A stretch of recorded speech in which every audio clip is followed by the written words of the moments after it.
Go ahead. Take your best shot.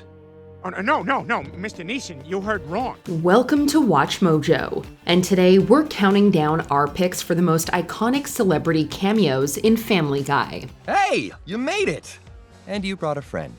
Great. Number 30, David Lynch. Family Guy may not be highbrow, but that doesn't mean it isn't enjoyed by renowned creatives. David Lynch was no stranger to McFarland's work, with his role as Gus on The Cleveland Show. Hey, Gus. Oh, hey, Cleveland. I didn't know you stored things. Yeah. He topped that by appearing as himself in How the Griffins Stole Christmas, where he crawled out of a chimney to deliver a very unique present. Upon the boys' horrified reaction, the director encouraged him to embrace what he feared and didn't understand, before reminding him to leave out a plate of black coffee. In the future, please leave a plate of black coffee out for me. Also in the past. It was both an appreciation and lampooning of Lynch's surreal style and favorite vice. His willingness to rib himself proved how iconic he was. Now, the cameo serves as a perfect tribute to him and his art. Number 29, Anne Marie. Not many celebrities could handle going from beloved to kidnapped in the span of just one episode. Canadian singer Anne Marie proved just how cool she was by voicing herself going through that exact arc in Crisscross. Hi, can I help you? Brian and Stewie develop an extreme connection to her work, particularly Snowbird, which results in them showing up at her doorstep. While entertaining the pair, she revealed that she didn't have a hand in writing her work. Things went off the rails immediately after, with Stewie angrily forcing her to sing while bound and gagged. She was an incredible sport through it all, and to this day, it remains one of the most unexpected yet incredible guest features. The one I love forever is untrue. And if I could, you know that I would fly away with you. Number 28, Sam Elliott. Before he became Quahog's most recent mayor, he had a quick stint as himself. Throughout his career, Sam Elliott has become known for his distinctive low voice, which has made him the spokesman for several car commercials. This made him the perfect choice to narrate Brian's drives during the dog's brief time as a Hummer owner. When you need to take a talking baby to daycare, you'll move mountains. And if the mountains won't move, drive right over them. He popped up sporadically throughout the episode, doing everything from reciting the lyrics to a Kiss song to referencing his previous work. He was easily the most memorable aspect of the B story, all the way up until it ended. Turns out old Mark really was the Hulk. And Brian and Stewie got tossed clear up to New Hampshire. I'm Sam Elliott. This concludes your B story. Though it wasn't the first time he dabbled in animated comedy, it was a great springboard into his now recurring role as Wild Wild West. Number 27, Shaun Penn. Who needs Mystic River or Milk when you have Family Guy? Two-time Oscar winner Shaun Penn brought his talents to the show in Hot Shots, where Lois and Peter managed to get vaccines banned in Quahog. Damn it, Peter, thanks to you, nobody in this town is vaccinating their kids anymore. Do you even realize the harm you've caused? Harm? What are you talking about? I'm making the world a better place. Stewie attempted to find them himself, nearly falling off a bridge in the process. That's when the actor swooped in, saving him and supplying the town with plenty of medicine. He then went on a monologue about the importance of vaccinations, only to be derided by Lois a moment later. Oh, Shaun Penn. It was a brief and unexpected appearance, but undeniably unforgettable. We can only hope he makes his return someday so we can hear more hilarious Rhode Island slams. Number 26, Seth MacFarlane. It doesn't get more meta than this. The creator of Family Guy, Seth MacFarlane, dove into his own animated world to save the day. In You Can't Handle the Booth, the Griffins had been creating a commentary track to a fictional episode. Welcome to Family Guy DVD commentary for episode 1614. I'm Peter Griffin, joined by my wife Lois, our dog Brian, and our children Meg, Stewie, and Chris. As usual, things went off the rails. He swooped in with the rest of the voice actors at the last second, reminding them that none of them were actually real. The whole cast interacted with their cartoon counterparts, mostly by complimenting their own work. Seth in particular shone, especially when he explained just why they had it so great as animated characters. The truth is, you should all be thankful you're animated characters. Peter, you can drink as much as you want and nothing bad will ever happen. Lois, you haven't aged in decades. Stewie, you get to travel through time and do things no baby could ever do. It was a fun way of resolving the plot and easily became the standout moment. Number 25. Glen Close. It's easy to forget how widely beloved the show is until you see what acclaimed guest stars they managed to book. This was the case for Glen Close, who made an unexpected yet delightful appearance in A Lot Going On Upstairs. Thank you all so much for coming this evening to my very fancy dinner party. She hosted a dinner party inside Stewie's dream, which was one of the only truly tranquil scenes in the episode. From letting go of her silly side with Brian to dancing to the Bristol Stomp, she immediately proved why she was the perfect choice to introduce us to his mind. People always assume I'm very serious in real life. Yeah, I could see that. But I'm not. I'm very capable of being silly, too. See, watch, I'll show you. Fart. Close even confirmed herself that she loved the program and her role, giving us hope that one day she'll return to reprise it. Number 24. Bryan Cranston. Who else could make such a huge impact in just 5 seconds? Bryan Cranston is no stranger to providing his voice for Family Guy, whether it's a character he's played or an original one. No, Peter, that's not what this is. However, his best appearance by far was in Herpy the Love Sore. It's a simple setup. Stewie was watching television when the broadcaster announced they had returned to their program. It then cuts to a live-action video of Cranston sneezing and being handed an Emmy Award immediately afterward. Thank you. It was a hilarious and absurd nod to his acclaimed run on Breaking Bad. It easily became one of the best moments of the whole episode, and he did it with barely any dialogue. Number 23. Norm McDonald. He may be gone, but cameos like this will ensure he's never forgotten. Norm MacDonald's dry sense of humor and flawless deadpan delivery made him a legend within the comedy scene. He had already had a brief stint on Family Guy as Death in earlier seasons. Why are you here? The doctor said Peter was okay. Oh, the doctor. Well, I guess he must know, right? I mean, he's a doctor and everything, and I'm just, Death. Over a decade later, he returned as himself to display his elite skill in Don't Be a Dickens at Christmas. He appeared in a cutaway where he read A Visit from St. Nicholas and immediately got derailed by the word "twas." It led into a hilarious rant with an even funnier tangent, ending on a laugh-out-loud punchline. We're out of time. Oh. I'm fired. Hey, you know O.J. Simpson is a wife-beating murderer, right? Oh, right. Was. 'Twas! It was a great tribute to himself and his comedic style, along with being a triumphant return to the show. Number 22. David Boreanaz. Sure, having a cartoon version of yourself is great, but how many celebs can boast about being turned into a natural phenomenon? In this Christmas special, Brian and Stewie head north to find Santa, and along the way, run into something even better than the Aurora Borealis, the Aurora Boreanaz. Well, we must be pretty far north by now. Yeah, you're right. Look, there's the Aurora Borealis.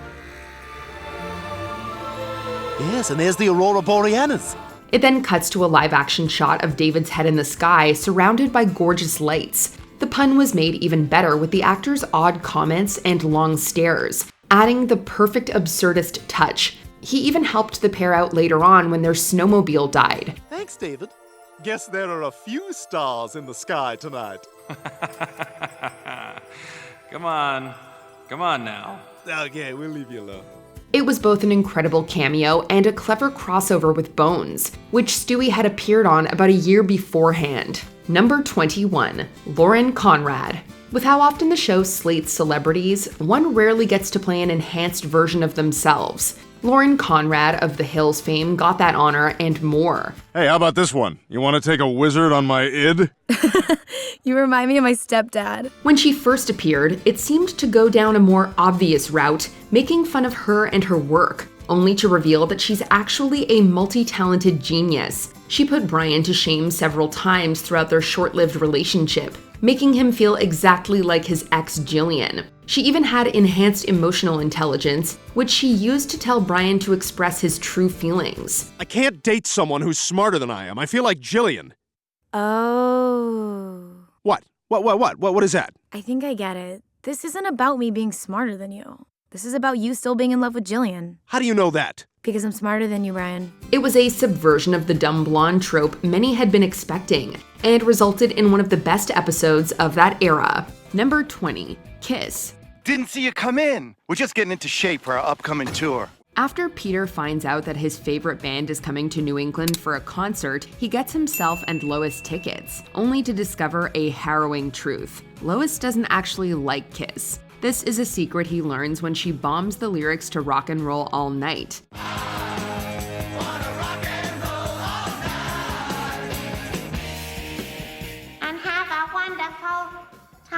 While it's not the first time Kiss appeared as themselves on the show, Paul Stanley and Gene Simmons use their voices hysterically in this episode. Rock and roll!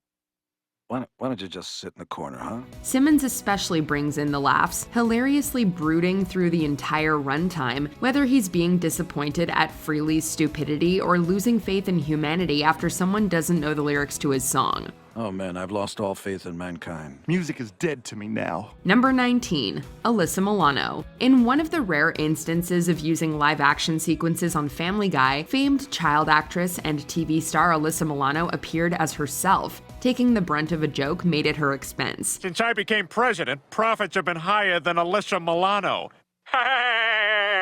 What kind of cheap shot, Joel? I'm suing, I'm on it. In a hilarious cartoon meets real-life scenario, an upset Milano orders her lawyer, ever present at a desk behind her couch, to sue the show's producers for their tasteless jab. This fourth-wall-breaking tactic functions as a perfect bit of pop culture commentary on celebrities' tendencies toward the dramatic, and in retrospect, also works as a parody of the times that Family Guy has actually been sued. Number 18. Alex Tbeck. Seth McFarland gave life to a suspicion that more than a few have surely had while watching Jeopardy when the late host Alex Tbeck appeared on Family Guy as himself. Kind of. Adam, what was your response? Kebert Zella. Insinuating that Tbeck may be a being from the fifth dimension, he's quickly dispatched by contestant Adam West during Final Jeopardy. After the mayor of Quahog's answer, Kebert Zella, Alex Tbeck spelled backwards, is said aloud, sending the unfortunate game show host back where he belongs. As outrageous as it sounds, the joke became meme-worthy in 2007, when a Jeopardy contestant gave a similar response on the air to test Mayor West's theory. Needless to say, it didn't work. So I will go back to another dimension as soon as we deal with the other players. You have no money left. Number 17, Fred Savage. Fred Savage once achieved worldwide fame for his role as Kevin Arnold in The Wonder Years, but he went in other directions following the show's end. Fred Savage? In the Family Guy universe, however, Savage has been acting on a whole other level throughout the years, with complex costumes as Michael Moore, Tony Danza, and Lars Ulrich. It's amazing how Savage can poke fun at his own less-than-it-used-to-be acting career, and the episode showcases a perfect blend of the pop culture commentary and outlandish humor that Family Guy is known for. I was hungry to do more acting, but the pickings were slim, so I came up with this scheme to satisfy my need to perform, and I guess it got a little out of hand. Number 16, Tony Sirico. This next entry is less about Family Guy and more La Familia. What do you hear? What do you say? The late Tony Sirico played fan-favorite character Polly Galtieri in HBO's The Sopranos, and like many characters in that show, he's got a bit of a temper. Now, Chris, this is Brazil before the invention of the soccer ball. In the Family Guy episode, Stewie, Chris, and Brian's Excellent Adventure, Stewie makes a joke about various countries' origins, and the stereotypical features that they've come to be known for. And Italy before pasta. Hey! Oh! Vowel sound! When he takes aim at Italians for making vowel sounds and being ridiculous, Sirico's Polly comes to their defense. Hey, Family Guy, you're lucky I got a manigot in the oven, or I'd bash your face into a bolognese. If being one of Tony Soprano's henchmen wasn't intimidating enough already, Polly helps us visualize his anger using a couple of trademark dishes. That's two kinds of food. That's how angry I am. Number 15, Chevy Chase and Dan Akroyd. Well, Mr. Griffin, this has been a lot of fun. While their performances may have been straighter than you'd expect, it's simply amazing to see, or at least hear, these two SNL alums acting beside each other again. When the two actors mysteriously move into Cleveland's old house, Stewie and Brian become suspicious, eventually discovering that the two are spies hired by Ronald Reagan, who enlisted their help after watching Spies Like Us. So the long and the veiny of it is you're going to help us out, right? The situation is wacky enough, but but the painfully straight way that Akroyd and Chase play the situation makes it even funnier. For those of us who are nostalgic for 80s comedy, this reunion is a dream come true. The phrase is, "Gosh, that Italian family at the next table sure is quiet." You see, the U.S. government believes that one of these sleeper agents is right here in Quahog. Number 14, Betty White. An erotic novel being read by an elderly woman? This looks like a job for Betty White. Hired to perform the audiobook version of Peter Griffin's dirty novel, The Hot Chick Who Was Italian or maybe some kind of Spanish, the multiple Primetime Emmy Award winner and comedian extraordinaire put her unique brand of octogenarian charm to hilarious use in the episode Peterotica. Chapter 1. Oh God, you should have seen this one hot chick. She was totally Italian. Or maybe some kind of Spanish. Oh yeah. Far from a hot reading, the brief gag is made even funnier after the Golden Girls star's monotonous reading causes a deadly car accident. To top that off, White's apparent lack of knowledge of the audiobook made for even more laughs. Number 13, Carol Channing. And we're back with Fox Celebrity Boxing with Mike Tyson and Carol Channing. Carol Channing was one of the most prominent theater performers of all time. She was inducted into the American Theater Hall of Fame, won a Golden Globe and a Tony, and received the prestigious Lifetime Achievement Tony Award. So it only makes sense that Family Guy portrays her as a badass boxer, right? Come here, young man. I'm gonna bop you one. Of course, it makes absolutely no sense, but that's why it's so funny. The fact that the Tony Award-winning Channing was 84 years old at the time of recording an episode of Family Guy only proves how awesome and open she was as a performer. Up yours, young people. You and your rock and roll 8-track tapes. Number 12, Jennifer Love Hewitt. Peter, this is our niece, Jennifer Love Hewitt. In a turn of events that would make some men jealous, Peter Griffin managed to score a hot date with actress Jennifer Love Hewitt in the episode Stuck Together, Torn Apart. Cast as a relative to the socially awkward Goldman family, Hewitt and the highly uncouth Peter are paired together after a trial separation between the Griffin parents. Full of gross-out gags, Peter's general ignorance and disgusting public behavior inexplicably turns the Ghost Whisperer star on. That's it. You have got to be the most vile, disgusting human being I've ever met. And I have never been more turned on in my life. Leading a jealous Lois Griffin to goad Hewitt into a banana cream pie catfight. Talk about a celebrity with a good sense of humor. Number 11, Hugh Hefner. Hey there, son.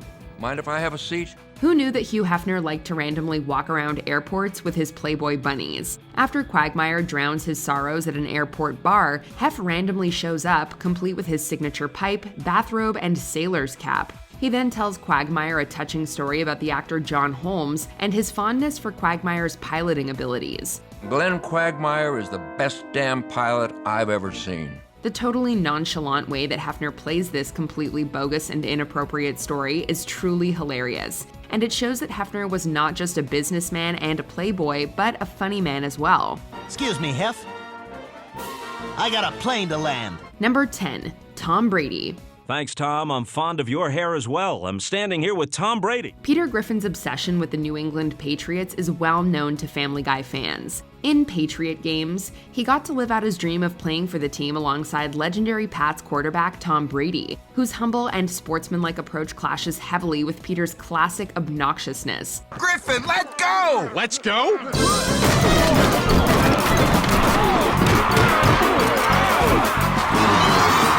Things come to a head when the athlete is invited to a dinner from hell at the Griffin household, where he's objectified by pretty much every member of the family. Just a little spot. It'll come out. Well, that's not gonna come out. You better take a shower. Brady's appearance would later be complimented by fellow Patriots teammate Rob Gronkowski, who also appeared as himself on the 2017 episode Gronkowski's. We wanted to welcome you to the neighborhood. Awesome. Aha! He spiked it! I was hoping he would do that. My eyes! Number 9, the Star Trek The Next Generation cast. I did it! The cast of Star Trek The Next Generation is here to answer my questions! Patrick Stewart can be a really funny guy, but with the rest of the Star Trek The Next Generation cast, he's even funnier. This was the first time in 7 years that the cast had all worked together. Actually, it was 19 for Denise Crosby, but either way, it was well worth the wait. But you're a baby. Yes, that's right, Denise Crosby. Stewie teleports them to his house to hang out with them, but they only end up annoying him by acting difficult and childish. I want some McNuggets. We'll get to you, Brent. I want a hamburger? No, a cheeseburger. This includes asking for silly items at McDonald's and refusing to pay $1.50 for bowling shoes. Now, why exactly can I not wear my loafers? What is the danger there? This isn't what anyone was expecting from a reunion, but we love it all the same. I have to pee again. That's it. Goodbye. Number 8, Luke Perry. Luke Perry made a huge splash in the early 90s, starring as the desirable bad boy Dylan McKay in the hit show Beverly Hills 90210. Yet in the anything goes tradition of Family Guy, Perry's caught off guard after a bogus piece of yellow journalism, published by Peter Griffin of course, outs the actor Meg Griffin? You are so sued. Regardless of fact versus fiction, Luke Perry plays along with every joke thrown his way, from his tendency towards celebrity arrogance to his eventual secret fling with Mayor Adam West, making Perry a good sport and one of Family Guy's earliest guests to star as himself. Whoa, look, if you're gay, that's cool, but I am not. And even if I was, come on, I'm Luke Perry. I can get a much better gay guy than you. Number 7, Ryan Reynolds. Hi there. Excuse me. I seem to be lost. Can you guys help me? When Ryan Reynolds shows up in Rhode Island to film a movie wherein he plays Hitler with a rockin' bod, Ryan immediately takes an interest in Peter and moves into Cleveland's house across the street. He then proceeds to act in a suggestive manner towards Peter, including mentioning his low-hanging pants and engaging in a tickle fight, all while desperately pleading for Peter to avoid his ticklish lower abdomen. It'd be the worst time for you to tickle my lower abdomen because it's so exposed because I'm cheering. Yeah! Reynolds is always a good sport, and this appearance shows how he always seems to be up for a laugh at his own expense. Whoa, freeze frame. What's gonna happen next? I think I gotta go to the bathroom. Number 6, Rush Limbaugh. Controversial radio and television personality Rush Limbaugh appeared a few times on Family Guy, each time delving deeper into self-parody at his own expense. WTAT, Tatooine's all-talk radio. My good friends, the liberal galactic media is at it again. They never stop. Over his multiple Family Guy appearances, Limbaugh poked fun at his controversial statements that led to his resignation from ESPN, his highly conservative political stance, and his alignment with Fox News. Of course, Seth MacFarlane pushes things even further when he adds in a potential relationship with Michael Moore, who is actually Fred Savage. But really, it's Limbaugh's good-natured ability to laugh at himself, seen again when he voices the Rancor, that lends to his credibility on the series. Rule number 1, no tax-dodging Jedis in my pit. Number 5, Frank Sinatra Jr. Love is lovelier the second time around. Sinatra may not have been as funny as the other guest stars, but he made a mesmerizing impression nonetheless with his terrific voice and animated stage presence. But the thing that tops it all is when we swing. Sinatra made a few appearances throughout the show's run, singing many well-known songs with both Stewie and Brian, including Second Time Around and even some originals like At Frank Sinatra's Restaurant. The wine is red with lots of bread and portions bigger than a horse's head. You'll burp up sausages tonight in bed. At Frank Sinatra's Restaurant. Family Guy is well known for its musical numbers, but having a legend's son as a guest star is even better. It fits with the show's penchant for 50s swing numbers and gave a fantastic performer a chance to shine, even if he was animated. Well, fellas, we gave it our best shot. If you need me, I'll be back in Palm Springs. Number 4, Bob Barker. Former game show host and TV personality Bob Barker is not one to back down when invited to play himself in movies and television. He's done so 3 times on Family Guy alone. All right, Donnie, make sure the wheel goes all the way around. Always portraying himself as the face of The Price is Right, Barker often plays on his famous catchphrases from his tenure as a show host, but one of his most memorable appearances happened during the season 7 episode, Tales of a Third Grade Nothing, in which Barker keeps his cool when speaking to Prince, who quietly mumbles everything he says. $3.50. I'm sorry? $3.50. Can you speak up, please? $3.50. All right, and the actual retail price of the dining room set is $350. Yay! Also of note is that Bob Barker's eventual replacement, Drew Carey, also appeared on Family Guy as the host of The Price is Right. Spin it. Go ahead, Peter. Close as you can to $1 without going over. Number 3, James Woods. Hi, how are you? Hello, everyone. James Woods is no stranger to the world of Quahog. He's voiced himself for 8 episodes throughout the show's run so far, and no matter what episode you choose, he is always hilarious. Ooh, piece of candy. Ooh, a piece of candy. Ooh, a piece of candy. Ooh, a piece of candy. It's simply amazing that one of the show's breakout celebrity guests is someone so totally out of left field and such an unlikely fit with the show's target demographic. Hey, what's up, douchebags? I'm here to audition for this stupid pilot. Crotchety though he may seem, he's clearly a good sport about whatever situation he's put in, whether he's following a trail of Reese's Pieces like E.T. or being resurrected via a 17-year-old woman's life force. Hey, I'm gonna check back into my hotel. Oh, screw that. You'll stay with me right here. Come on, we'll have a camp out in the yard. Wicked cool. Number 2, Liam Neeson. I will find you. And I will kill you. Leave it to Family Guy to ask the question, is Liam Neeson a fake tough guy? Such were the stakes in the season 13 episode Fighting Irish, when the well-known Irish actor traveled to Quahog to shoot a film about a vengeance-crazed Albert Einstein. I hear you've been all over town saying you could kick my arse. Well, there's no time like the present. Accepting jabs about both his newfound fame as an action star, as well as the heartfelt roles that have defined his career, Neeson channels his more typecast parts from movies like the Taken series, grunting out his lines like Brian Mills. Go to the gym, kneel down in the shower, and ask strange men to pee in your cupped hands. Neeson is hilarious and seemingly let the writing room's imagination run wild. His obsession with having Peter collect other people's urine certainly made for some interesting plot development. Hey man, did Liam Neeson send you? Yeah, he loves them little cars. Before we continue, be sure to subscribe to our channel and ring the bell to get notified about our latest videos. You have the option to be notified for occasional videos or all of them. If you're on your phone, make sure you go into your settings and switch on notifications. Number 1, Adam West. Prepare to meet your maker at the hands of my cat launcher. The late Adam West was once known only as Batman, but he made his mark in the new millennium with Family Guy by voicing a bizarro version of himself, and completely revitalized his career in the process. In the show's world, he's the bumbling mayor of Quahog, and every scene he's in is bound to be one filled with happiness and laughter. Well, time to put on my spaghetti hat. Which celebrity would you like to see visit Quahog next? Let us know in the comments. Now, if you'll excuse me, I need all the real actors to form a human shield around me so I can get out of the building without the American Dad people seeing me.